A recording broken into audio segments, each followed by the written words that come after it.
Chapter 4. The dining area was located just off a large commercial kitchen at the far end of the great room. A supersized picnic table lined with benches provided more than enough seating capacity for the 37 females who made the colony their home. The table itself was a stunning thing of beauty. The tabletop surface consisted of wide pine planking sanded to a silky smooth sheen, and then coated with dozens of layers of polyurethane. I took a good hard look around as we descended the stairs. Designed to appear humble, at least from a distance, the cabin was a state-of-the-art survival factory. There was enough solar capacity on the roof to meet the needs of several large households. All the lighting I had seen so far utilized LED bulbs. The thousands of icicle lights deployed around the great room drew less power than 2 or 3 75-watt bulbs. The air temperature in the hall was a pleasant 75 degrees Fahrenheit. Most of the sisters of the colony were gathered in animated conversation around the expansive dining table, which Lisa said doubled as a conference table for group meetings. They were all topless and most were bottomless. I had never seen so much exposed female flesh in one place at one time.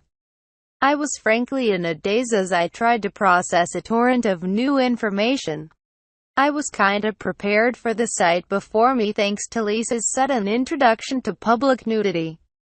Nothing Darlene had told me about this place had prepared me for the strange reality of actually being here, however.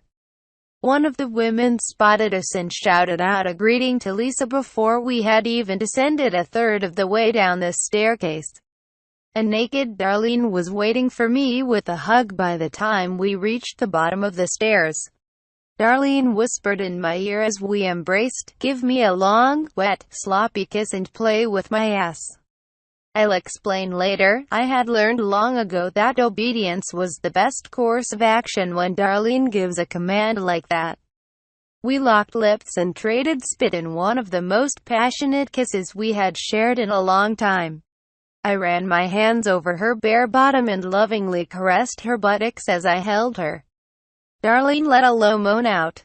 I cupped each cheek in the palms of my hand and jiggled them so much that she burst out laughing, which ended in a loud yelp when I gave a loud slap to one of her cheeks.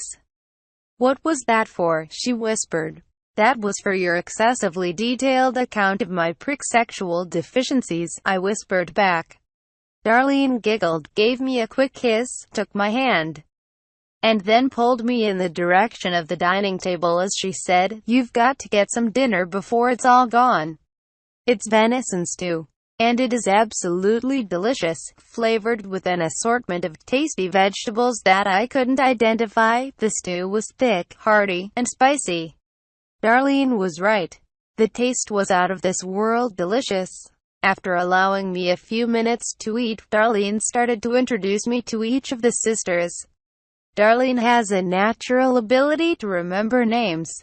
I, on the other hand, had already forgotten the name of the first woman by the time I had been introduced to the third sister. I shook hands, made and kept eye contact to avoid staring at their naked breasts, and repeated their names in a futile effort to drill each name into my memory as I met each member of the colony. Most of the women warmly responded to my introduction, but several were very reserved, if not hostile. A few of the sisters clearly had man issues, most likely the result of some abusive male in their history. I couldn't say that I blamed them. I could understand how my presence might be disquieting, to say the least. If I had joined a remote all-lesbian community to put the world of men behind me. The next to last woman I was introduced to was an attractive sandy blonde named Alice. She was well endowed, and she had a dark golden tan like the rest. I guessed her age to be about 50. And stretch marks on her somewhat saggy breasts and her stomach suggested that she had given birth at least once in her life. Alice seemed genuinely happy to meet me. She gave me a radiant smile and held on to my hand far longer than is customary. Alice turned to the young girl sitting next to her, and said, "This is my daughter, Starshine. And she's been living in the colony since she was 3 years old. You're the first man she has ever met. She just celebrated her 18th birthday 2 months ago. I bowed and shook Star's hand as I wished her a belated birthday while doing my best to make and keep eye contact. Alice's daughter was drop-dead gorgeous with small, perky breasts, and a slim elfin and athletic figure adorned in a beautiful amber tan. She had bright blue eyes and wore her waist-length blonde hair in a braid, which made her look like a young Scandinavian fashion model. She was, in a word, stunning. I had a hunch that I wouldn't earn points from her mother if I started drooling over her nude daughter. So I kept my cool even as I felt the stirring of an erection.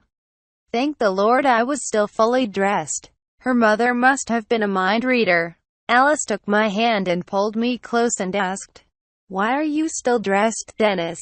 Why don't you strip down and make yourself comfortable?" I noticed her question elicited a few murmurs of agreement, including a nod from Lisa, and an "I'll second that motion" from Darlene. Moved and seconded. All those in favor, please signify by saying aye, Lisa announced in the voice of a true parliamentarian. A loud chorus of ayes filled the hall. Lisa then called for the no vote. Crickets. I half raised my hand and quietly said, "No, my vote was as much a joke as an opinion." Lisa smiled at me and said, "Hearing minimal opposition, I declare that the ayes have it. Motion carries." After a long pause, Lisa said, "Okay, Dennis, you heard the vote. Now it's your turn." Chapter 5. Stripping was going to be awkward. The last thing I wanted to do was strip naked in front of a group of nude women, especially with a growing boner. Even so, I decided that I had no choice but to comply. It was clear in any event that I would eventually have to join the clothing-optional norm of the colony. Taking a deep breath, I braced myself and unbuttoned my shirt, took it off, and laid it on the table. I then took my shoes and socks off and placed them next to my shirt. I was trying to drag things out for as long as possible in hopes my erection would go down. I undid my belt, unzipped my jeans, let them slide down to my ankles, and stepped out of my pants. I tossed them into the air with a flip of my foot, caught them with my free hand, folded my jeans, and laid them on the table. I remembered how my mother always told me to wear clean underwear in the unlikely event that I had to go to the hospital. I prayed that there were no visible racing stripes as I stood in my whitey-tighties. A small but noticeable bulge was making a tent in my shorts. I could feel myself blushing as I noticed Alice and her daughter staring at me with interest. All the colony's sisters seemed to be paying close attention to developments. In fact, the attention on my private parts by so many women had a chilling effect on me as a wave of apprehension spread across my body. Being naked was the ultimate in performance anxiety. I knew that my junk was about as average as you could get. My circumcised penis measured 5¼ inches when fully erect and just under 3 inches when flaccid. The girls were going to be severely disappointed if any of them were expecting a well-endowed porn star. I removed my t-shirt next, folded it, and placed it on top of my jeans. I stood dressed only in my underwear for a few moments as I worked up the nerve for the final act. I debated with myself. I had few choices. I could either chicken out, or I could drop my drawers. Well, I would give them a show since they apparently wanted one. I slowly lowered my shorts and exposed a patch of light brown pubic hair.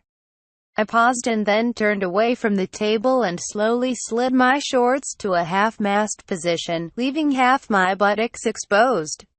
I slowly lowered them to my knees after another dramatic pause, and then let them drop to my ankles. I turned around, faced the women, and proceeded to do an exaggerated bow from the waist with my arms spread wide. I heard Alice's daughter giggle. There was a smattering of happy laughter from the sisters. Thank God. My fear and stalling tactics had worked, and my erection had subsided to the point where my prick was only semi-stiff. halfway between flaccid and hard. "Well done and nicely played," Lisa said with a smile, as she gave me a thumbs up. "I think this would be a good time for you to introduce yourself to our group." "Dennis, why don't you take a few minutes and tell us about yourself?" Alice said. "Thank you, Alice. That's an excellent suggestion. You have the floor, Dennis," Lisa said.